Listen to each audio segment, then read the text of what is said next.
Assalamualaikum warahmatullahi wabarakatuh.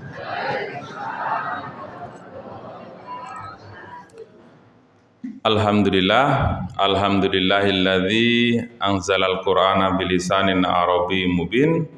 Asyhadu an la ilaha illallah wa asyhadu anna Muhammadan abduhu wa rasuluh. Amma ba'du.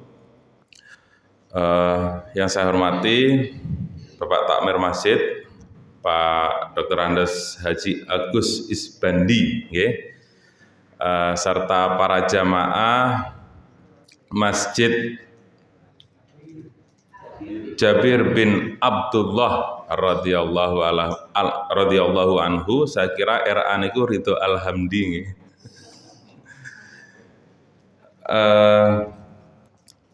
Baik para jamaah laki-laki maupun perempuan. Ini ibu-ibu yang di belakang mungkin bisa agak maju sedikit, Bu, biar tengahnya enggak kosong. Empet-empetan mboten sumuk napa? Monggo, Bu. Anget malahan nggih. Para jamaah, dalam kesempatan kali ini izinkan sebelum saya mulai, saya memperkenalkan diri. Tadi Pak Agus sudah menyampaikan ya, bahwa saya ini sehari-hari aktivitasnya dosen, kerjane sakdos, gajine saksen, di Universitas Muhammadiyah Yogyakarta. Untuk fakultasnya itu fakultas ISIP atau FISIP, tapi kalau di UMY itu Visipol, Fakultas Ilmu Sosial dan Ilmu Politik. Niku sehari-hari, dan kebetulan saat ini sama kampus diamanahkan sebagai Wakil Dekan bidang akademik, kemahasiswaan, dan al-Islam kemuhammadiyahan, kathah niku tugasnya. Saya kira itu sehari-hari biasa selain di kampus itu di Muhammadiyah, di pimpinan pusat Muhammadiyah, terutama di Lembaga Hikmah dan Kebijakan Publik. Itu mawon. Nah, karena ini sampai jam 7, jadi mungkin nanti setengah jam atau 35 menit lah, biar nanti setelah olah batin, olah badan, jadi sehat dua-duanya. Nah, dalam kesempatan kali ini saya mencoba ingin menyampaikan salah satu surat yang sangat pendek namun menjadi sangat bermakna dalam hidup kita, yaitu napa Pak Bu, surat yang termasuk yang pendek kira-kira apa? An-Nas, Al-Kautsar, terus napa melih? Al-Ikhlas. Lagi temennya Al-Kautsar napa? Surat Al-Asr, yang terdiri dari 3 ayat. Ibu bapak para jamaah, surat Al-Asr ini kalau kata seorang cendekiawan Muslim Mesir, itu namanya Muhammad Abduh, ini bisa menjadi pegangan hidup. Kalau kata Muhammad Abduh, jika engkau tidak memahami seluruh isi Al-Quran, maka surat Al-Asr ini cukup menjadi pedoman hidup. Memang apa isi dari surat Al-Asr? A'udzubillahi minasyaitonirrajim. Bismillahirrahmanirrahim. Wal 'asr innal insana lafi khusr illalladzina amanu wa amilus solihati wa tawasau bil haq wa tawasau bis sabr. Al-ayah. Nah, surat Al-Asr ini artinya dari nama suratnya adalah demi masa atau demi waktu.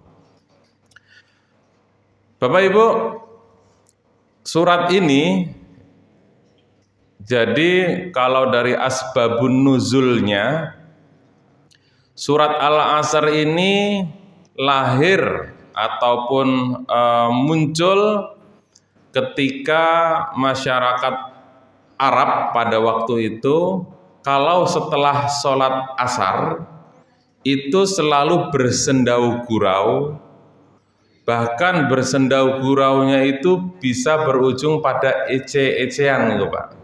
Bahkan antar orang Arab pada saat itu bisa sampai berantem, sehingga menunjukkan kemudian turunlah surat Al-Asr ini, wal asr, demi waktu.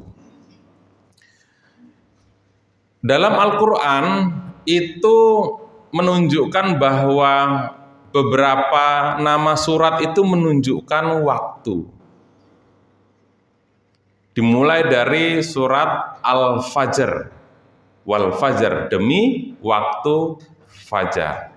Terus kemudian agak siang dikit, wad-duha, surat ad-duha, demi waktu duha. Lalu kemudian agak sore dikit, wal asar, demi waktu asar. Yang malam juga ada Bu, napa? Al-lail, wal laili, dan seterusnya. Berarti ada 4 surat, bukan 4 ayat ya Pak Bu. Jadi ada 4 surat yang langsung namanya surat yang menunjukkan waktu.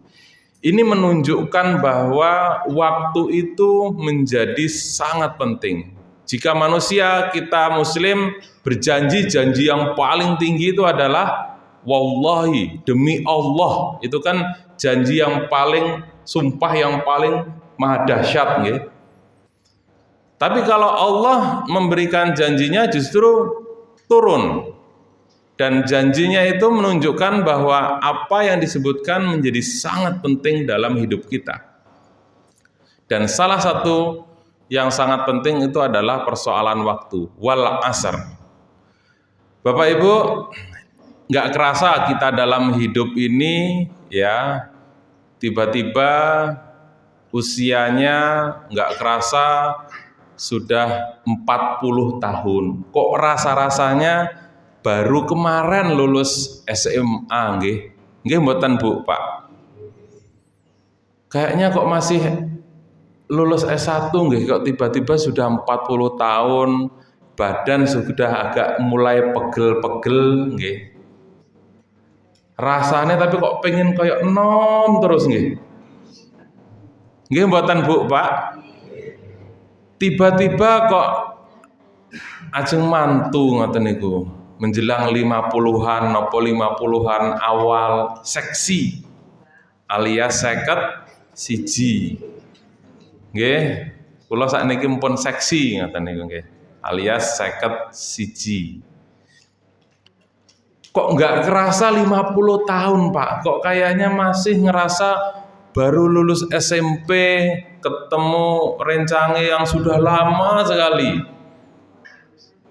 Jebule pun 30 tahun mboten pernah ketemu, kok cepet sekali Bu Pak waktu.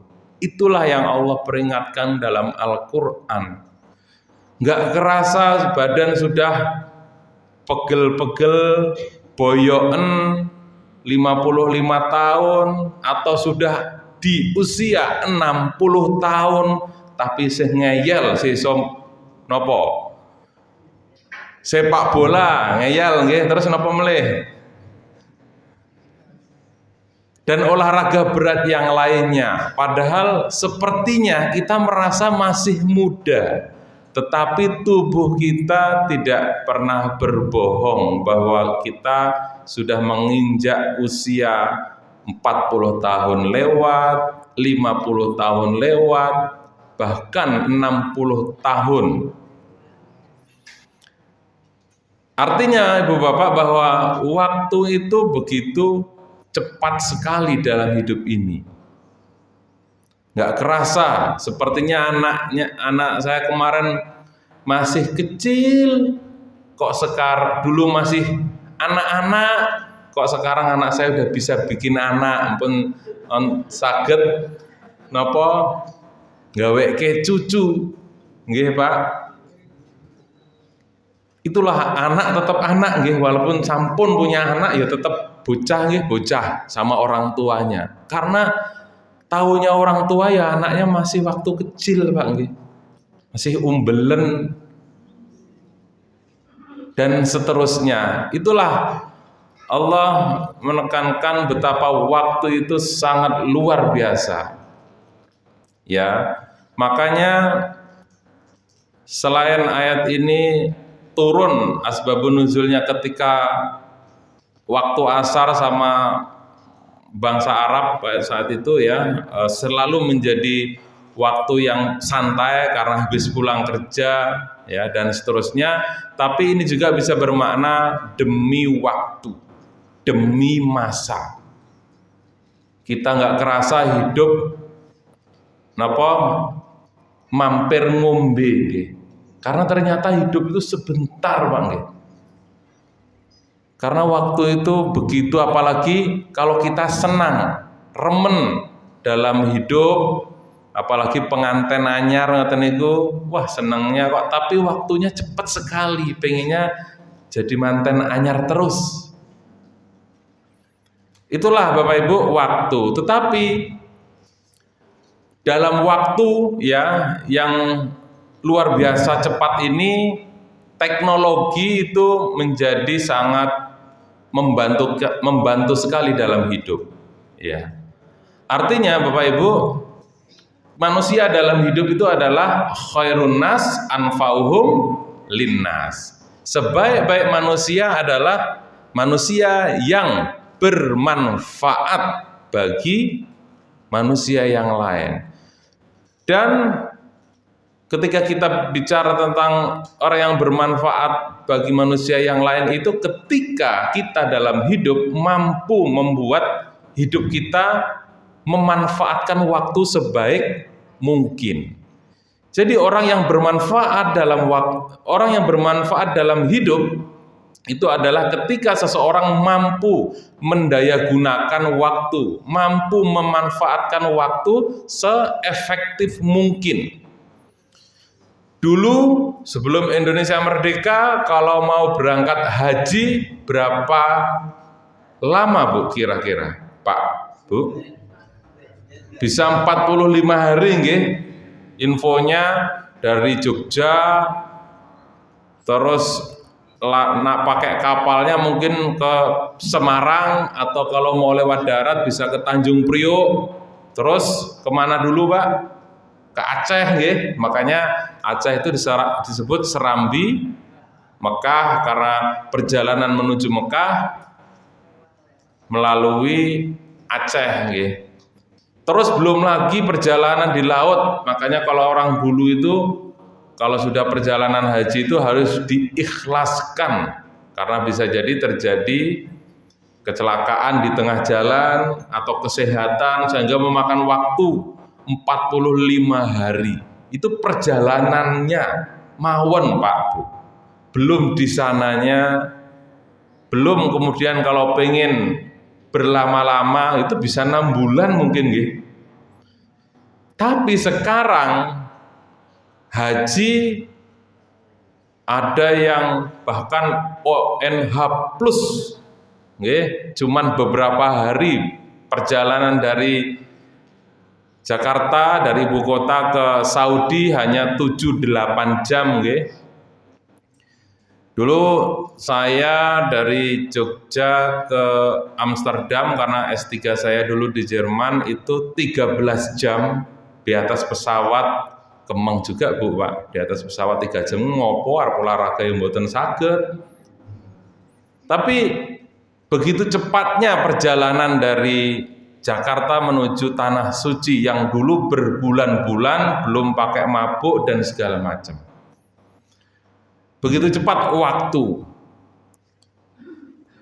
Kalau dulu sekarang belum ada yang namanya WA, WhatsApp. Dulu kalau kita mau nelpon saudara kita yang di Sumatera, ya kayaknya kok jauh sekali Pak nggih. Harus datang ke napa nggih? Sebelum Warpostel niku napa? Ke Telkomsel nggih, ke sadereng Wartel niku. Kan dulu kan harus datang ke Telkom dulu nggih. Tapi sekarang kemudian berkembang ada Wartel. Terus kemudian ada handphone. Kemudian berkembang lagi media sosial, ada Friendster. Terus kemudian ada Facebook, mempertemukan teman lama, mempertemukan teman SD, mempertemukan mantan, atau nggih. Terus kemudian berkembang video call, langsung efektif tanpa harus ke wartel, ngitung harganya. Kalau ketik WhatsApp tinggal beli data, paket datanya niku waktu begitu cepat sekali, sehingga orang yang sangat bermanfaat bagi manusia yang lain adalah ketika dia mencarikan solusi dalam menyelesaikan waktu. Maka orang yang menciptakan handphone, orang yang menciptakan WhatsApp itu orang yang mendapatkan manfaat, ya, berkah. Orang yang sangat bermanfaat karena menyelesaikan salah satu urusan hidup manusia, mendekatkan yang jauh, yang ada di Sumatera, yang dulu kayaknya kok nggak pernah ketemu, tapi sekarang menjadi semakin dekat. Tapi kok ya menjauhkan yang dekat, samping-sampingan, mboten ngobrol, malah WA-an, malah telepon-teleponan, nggih. Nah, itulah waktu Ibu Bapak. Wal asr, demi waktu. Ini menunjukkan bahwa kita dalam hidup itu, waktu itu sangat penting. Maka ketika kita ingin sukses dalam hidup, maka kita harus mampu menaklukkan waktu. Seringkali kita dalam hidup, dulu mungkin mudahnya, besok mawon. Kalau seandainya tak kerjakan saat niki, sesuk kula ngopo, kata niku nggih. Kalau bisa diundur besok, besok dan besok, maka kenapa harus saya lakukan sekarang? Itulah dalam ayat yang kedua, innal insana lafi khusr. Sungguh manusia itu pada dasarnya dalam kerugian. Baru sekarang Bapak Ibu, wah nyesel, ngopo nggih kok aku ora ngerjakke, boten mewujudkan cita-cita saya, biyen aku kok orang ngono, nyesel baru nggih. Lah nggih, nyesel niku terakhir, lek nyesel di awal niku pendaftaran nggih. Nyesel, wah kula nyesel mboten nikahi sing kae ngoten niku nggih. Mbiyen pendaftaran, dereng daftar kok. Ibu-ibu nggih, wah kok anakku kok mboten 5 nggih, anakku mung 1 ngoten niku nggih. Bar ditinggal nikah sepi. Penyesalan pasti selalu datang di akhir. Kalau di awal namanya pendaftaran nggih. Atau kalau penyesalan itu di awal niku harapan. Sehingga Bapak Ibu, selagi kita dalam hidup, selagi kita masih hidup, maka kita tidak harus mengenal yang namanya penyesalan. Bahwa dalam hidup pasti kita mempunyai kelebihan dan kekurangan. Kita mungkin menyesali apa yang harus kita lakukan, mungkin menyesali harusnya mendidik anak dengan baik, tetapi sisa waktu yang masih kita miliki, kita optimalkan, kita manfaatkan, kita lakukan sekarang. Jangan terjebak dalam penyesalan yang berkelanjutan. Karena memang Allah sudah menekankan innal insana lafi khusr. Pada dasarnya, kaidah usul fikih niku nggih, pada dasarnya gitu kan, manusia itu dalam kerugian. Karena kita selalu, dulu dikasih kesempatan A, kita nggak mau ambil. Itu tadi. Sesuk mawon sakniki kula pengen seneng-seneng, mumpung sih nom seneng-seneng. Atau karena merasa muda, wah kok keluar kota kerjanya ataupun sibuk ABCD, sih nom 25, 30 sih nom, 35 sih nom, mendelok koncone wis sukses jadi pejabat, rencange pun dadi pengusaha besar, nyesel, wah kok aku mbiyen ra kaya ngono nggih. Ya itu nggih, innal insana lafi khusr. Sungguh manusia lafi, sungguh lagi dalam al-khusr, kerugian Pak. Jadi penekanan itu inna, sungguh, terus lafi, sungguh lagi dalam kerugian. Ini kaidah usul fikihnya Bu, pada dasarnya. Tetapi ayat yang ketiga itu ada pengecualian. Ternyata ada nggih. Ada Bu, Pak.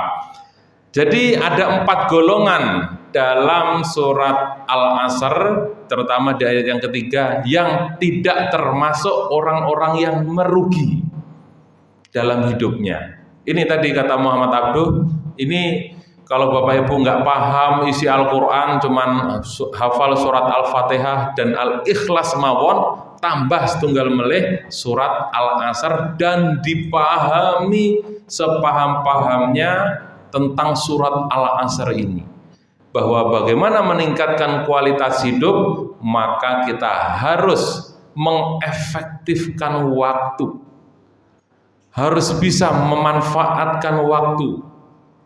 Kalau dalam mahfudzat bahasa Arab, al-waqtu kas-saif, waktu itu seperti pedang, Pak Bu.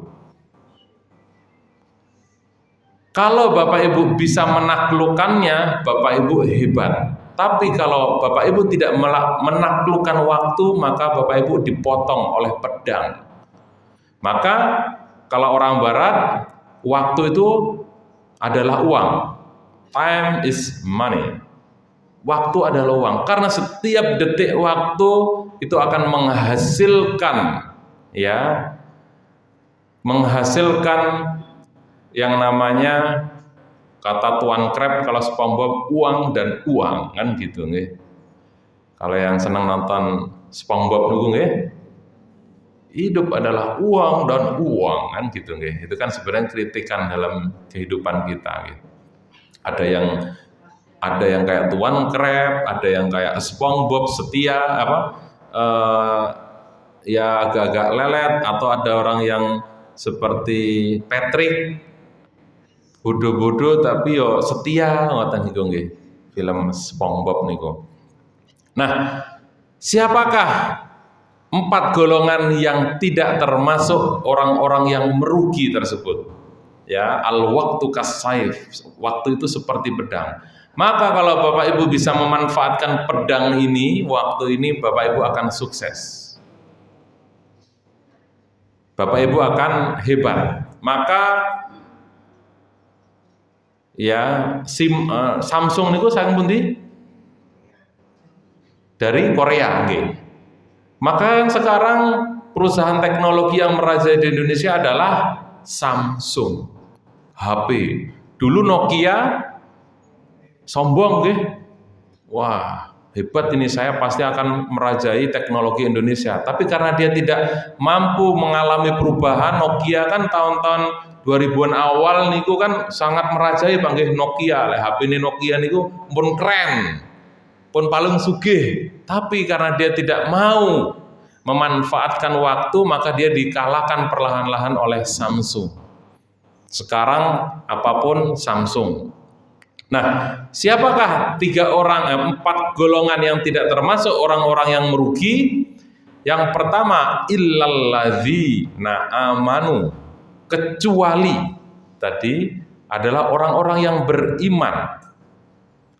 Siapakah orang yang beriman? Apakah mereka yang sholatnya 5 waktu, bahkan tambah duha, tambah tahajud, Apakah hanya kemudian mereka yang selain sholat tetapi juga puasa? Kok saya punya teman mas yang sholatnya 5 waktu, puasanya Senin Kamis, bahkan Daud kok sombongnya nyundul langit. Nggih napa nggih? Enten nggih. Wong Islam kok sombongnya luar biasa nggih. Lewat kok mboten nyopo napa pripun. Yang disalahkan bukan agamanya, Bu Pak, tetapi yang disalahkan perilaku manusianya. Kalau kata lagi-lagi Muhammad Abduh itu al-islamu mahjubun bil muslim. Islam itu mundur itu karena umat muslimnya sendiri. Karena perilaku umat muslim. Kenapa demikian? Seharusnya orang yang beriman, orang yang sholat, orang yang puasa itu harus tercermin dalam perilakunya. Maka salah satu syarat orang yang beriman, mengaku orang yang beriman dan bertakwa itu jangan sombong, Pak Bu. Tahu iblis nggih? Bapak, itu kan penghuni surga. Penghuni surga loh Pak. Warga negara surga, WNS. Kita ini juga dulu warga negara surga karena Nabi Adam berbuat kesalahan dideportasi dari surga nggih. Sehingga insya Allah suatu ketika kita ini akan balik kampung Pak. Mana kampung kita? Surga, insya Allah. Maka ini betul. Kita hidup di dunia ini, kita ini kaum imigran Pak. Kampung halaman kita ini surga. Dilalah ya mampir teng neraka nggih. Ketemu rencang ya mboten napa-napa nggih. Rencang ngobrol, ngudut dan segala macam.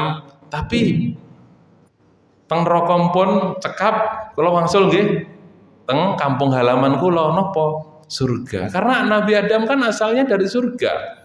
Karena berbuat salah dideportasi, visanya nggih.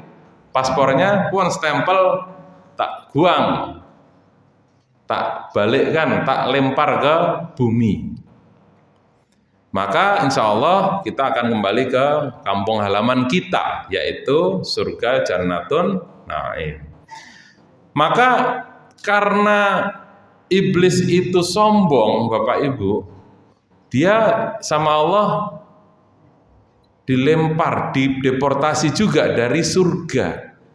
Itu karena iblis sombong tidak mau sujud di hadapan Nabi Adam. Karena Adam terbuat dari tanah, dia terbuat dari cahaya, dari api lebih hebat.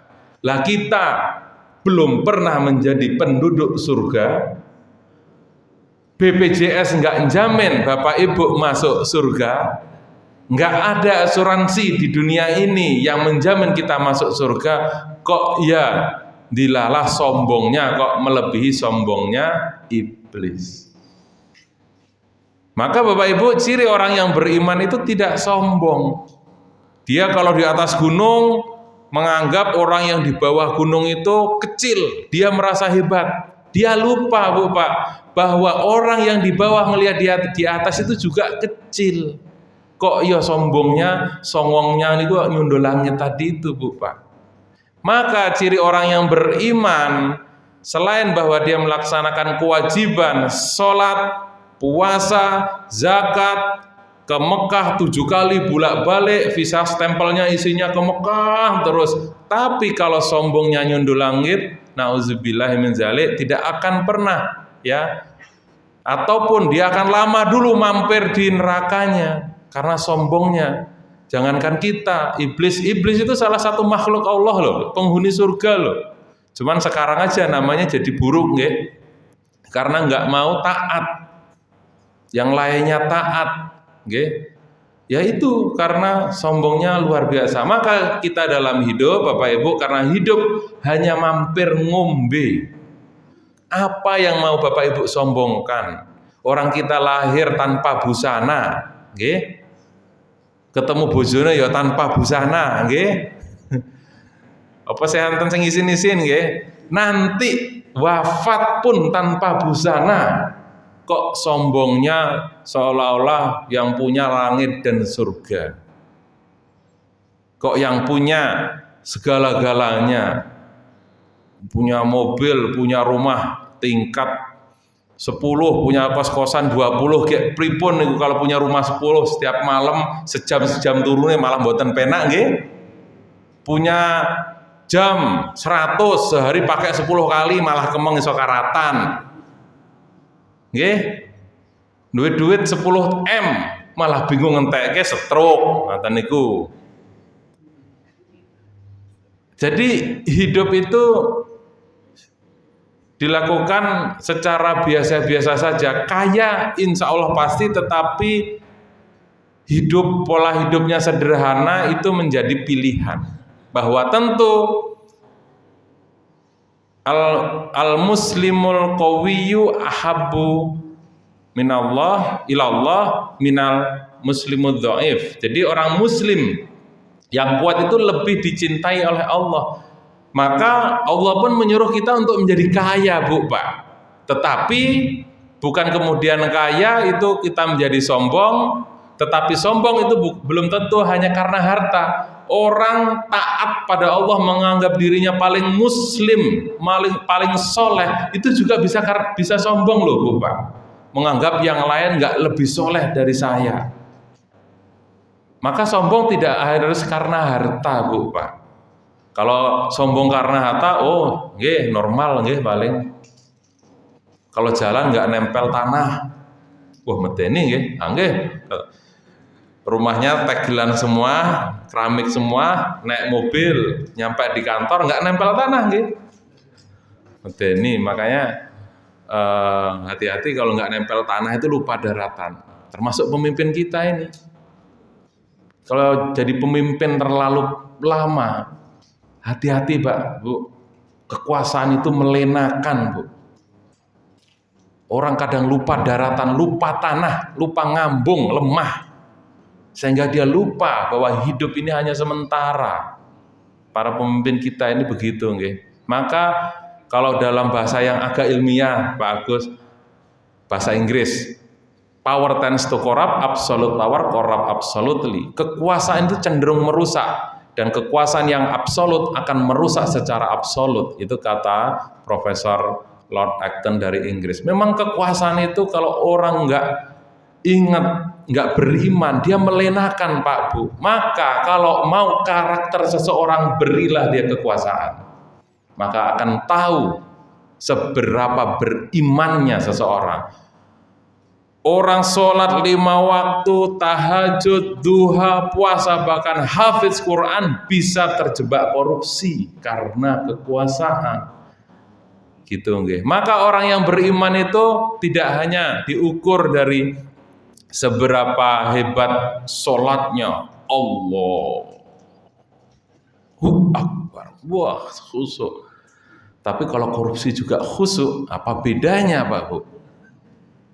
Maka perilaku seseorang itu tidak hanya diukur dari segi ritualnya. Harusnya ritual itu berdampak pada perilaku sehari-hari. Salah satu perilaku sehari-hari, dia tidak sombong, Pak, Bu. Tidak nyundul atap masjid, kira-kira nggih.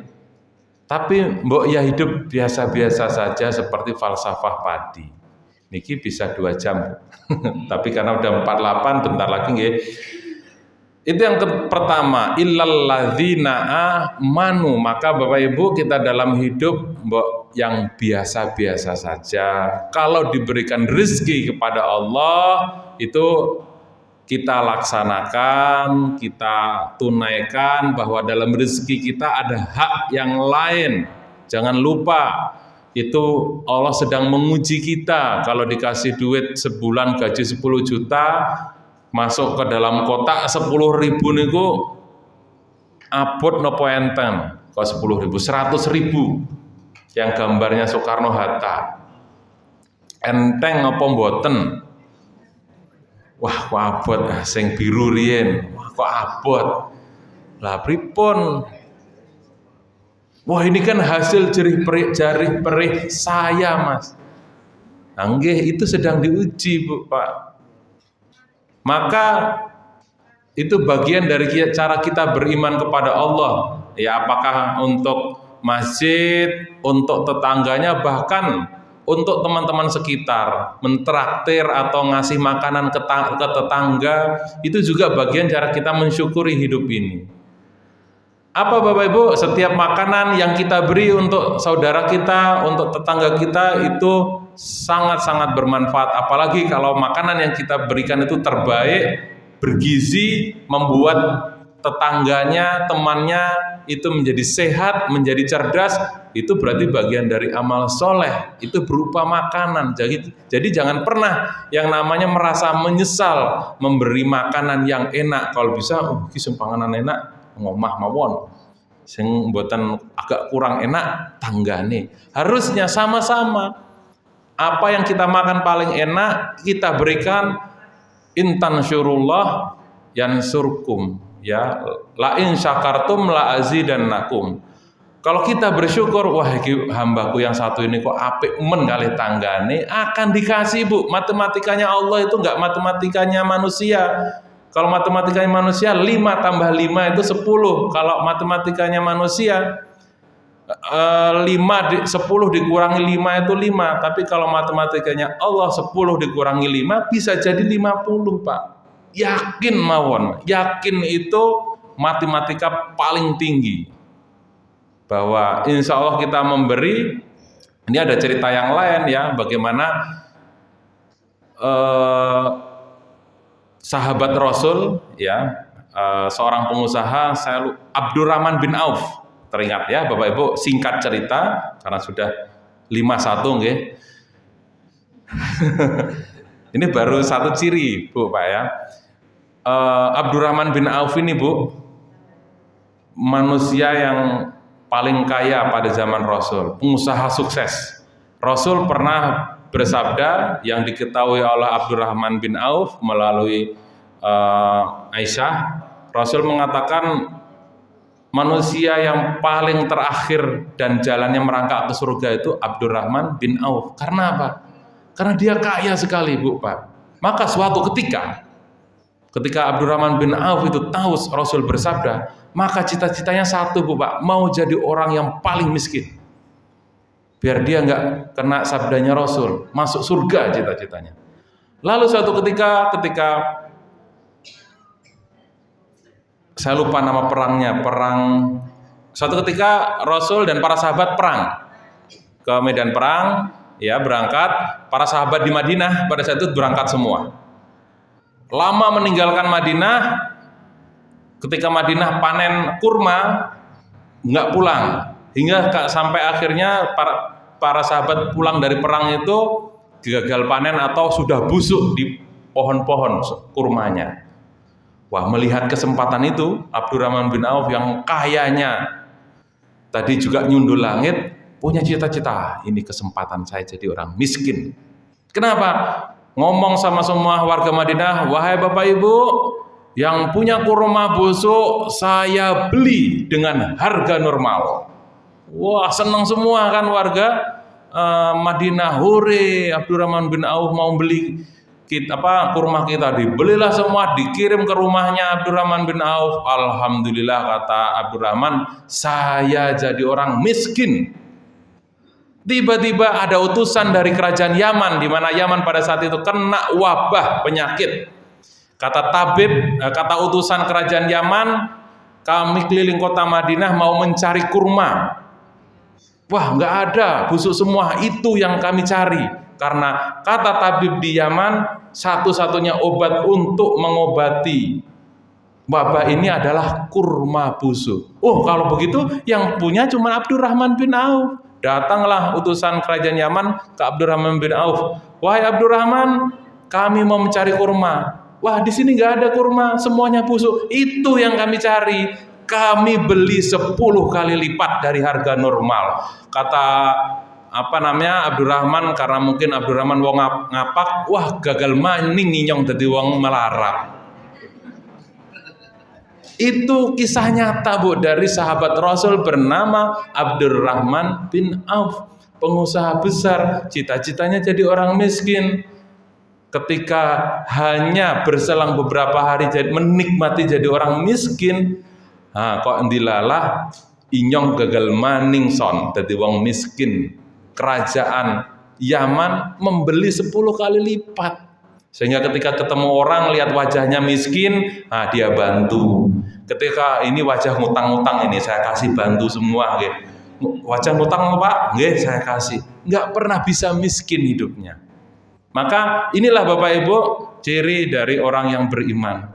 Karena sudah jam 7 nggih, baru saja satu ciri. Yang berikutnya illalladzina amanu wa amilus solihati, yaitu orang yang berbuat soleh nanti di lain kesempatan, watawasau bil haq watawasau bisobar, yang saling menasihati baik dalam kebenaran maupun kesabaran. Tapi ini nanti tafsirnya panjang sekali. Tapi satu saja tadi cirinya kita menjadi orang beriman, kata Muhammad Abduh, insya Allah kita tidak termasuk orang yang merugi. Kalau kita memahami, menjabarkan tadi, beriman tidak sekedar sholat Pak Bu, tapi terpancar dalam perilaku, terpancar dalam kegiatan sehari-hari, termasuk tadi memberi seseorang, memberi rezeki. Dan Bapak Ibu, kalau kita memberikan sesuatu pada orang lain, jangan pernah berharap dari orang yang kita beri Bu Pak. Yang ada malah sakit hati kalau kita berharap. Nggih napa nggih? Kalau Bapak minjemin duit 1 juta kepada orang, yang dipisui malah kita, harusnya kita yang misui nggih. Maka ikhlaskan berharap pada Allah. Karena rizki itu tidak hanya berupa 1 juta, tetapi rizki kita sehat.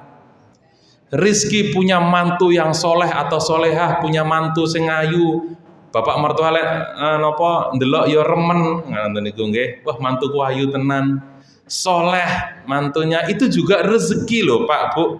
Enggak hanya rezeki itu berupa harta. Kok ya gajinya 1,5 tapi kok sehat terus. Karena makanan yang masuk dalam setiap urat saraf itu berdampak jadi vitamin. Bukan mau mampir lewat jeblung ke toilet. Maka setiap rezeki yang halal walaupun sedikit, insya Allah bermanfaat dan mencerdaskan anak-anak kita. Nantinya itu pun bagian dari rezeki yang diberikan Allah. Maka kalau membantu saudaranya, kita semampunya, sebisanya, tapi jangan berharap. Berharap boleh, tapi jangan sampai kemudian yang sakit hati malah kita Pak nggih. Tapi ikhlaskan, itu jadi obat Bu Pak. Ikhlas itu obat yang memang sulit, pahit nggih.